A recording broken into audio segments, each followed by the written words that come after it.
So for some of those of you who might be waiting on information, the welder charts and that kind of thing, um, gotta forgive me here. I am a little bit, I'm running a little bit behind. I've been hanging out at the Research Medical Center in Kansas City now since a week ago, um, Thursday, because apparently my reoccurrent brain tumor decided it was going to really act up and create hell for me. So I'm trying not to turn the camera so anybody can see it, because some people are a little bit squeamish. But I am still currently in the hospital, and they opened me back up and removed what they could. They got about of the new tumor. It's my understanding we got about 90% of it. There's one in the back we don't know what we're going to do with just yet.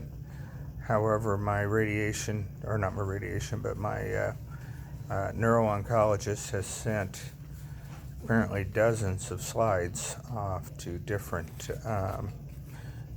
colleagues of his that he's known over the decades at different universities.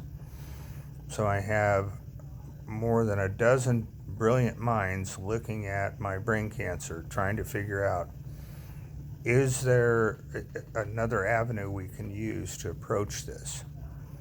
And so that's kind of where we're at the moment. I'm a little bit in limbo, trying to figure out how I'm going to handle, how we're moving forward, what we're going to do with the next line of treatments, whether I get radiation again, I have no idea. I'm hoping to go home either probably likely tomorrow, at least I hope. I've been here a long time, and I don't much like being in the hospital. And thank God for my wife, who is always vigilant and watching over me. But apparently Thursday, when she came home and I had been out working on the Super Sammy, and she told me that I had a pretty bad left face sag going on. In fact, she was concerned I was having a stroke. And so they got me here, did all the normal testing and so on. But by the grace of God, no stroke.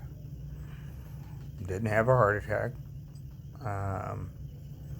Doesn't appear, even after surgery, that I picked up any additional deficits. I had already lost the feeling in my left fingers. If I've lost anything at all, maybe the middle of my left palm and the center of my left foot. Otherwise, I feel good. I can walk. We now know why I was getting so short of breath. In the process of this, we found out that I have 2 blood clots in my lungs.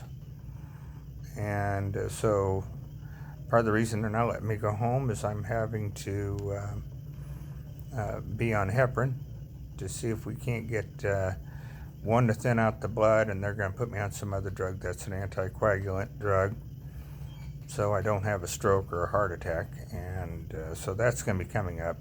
I know these are kind of bummer videos, but I thought I'd give a little bit of a heads up, because there are folks that are probably wondering, well, he was pretty good about giving, if you needed a welder setting chart, I would send out a welder setting chart. And unfortunately, I've just been kind of stuck here. Now, I've tried to do as many as I could, and I can. Ran into some issues with my phone, but for a little bit I didn't have a phone charger or cord, so I was using my phone very limited so that I could communicate with my wife. COVID really creates a real problem when you're in the hospital, because with all the restrictions coming back on board, very few people can come to see you. And so all communication is pretty much via telephone. But anyway, I want to say thanks for everybody who's been watching the videos. I really do appreciate it. I will try to. I've got a video that I was trying to start on the new Firstus Yes welder, and go to something a little bit more fun. I'm telling you, that's going to be a game changer. This is a 5-in-1 welder. That is a plasma cutter, MIG welder, TIG welder, arc welder.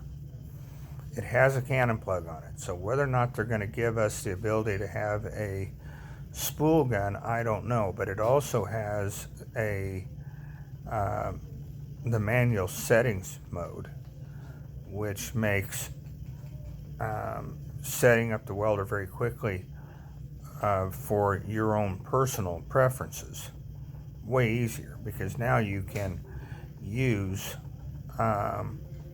your standard meters per minute in amperage rather than converting amps into meters to minute. So I'll get that out as quickly as I can, but this is my update. Again, it's a little bit boring. Sorry, I'm having to do it from a hospital bed, but I'm kind of stuck.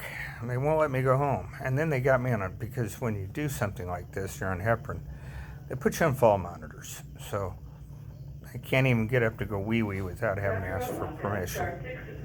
So, for everybody who's been pulling for me and saying prayers and sending well wishes, thank you so incredibly much.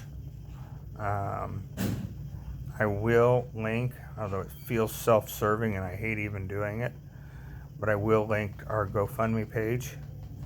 Obviously, when we're in situations like this, my wife's visiting quite a bit. She's not working. They don't pay her to come over to see me. She doesn't lose her job. She works for a good company, and thank God she's got insurance. But when I'm in the hospital like this, it's definitely a financial burden. So, again, thank you everyone for all your support and your prayers. God bless.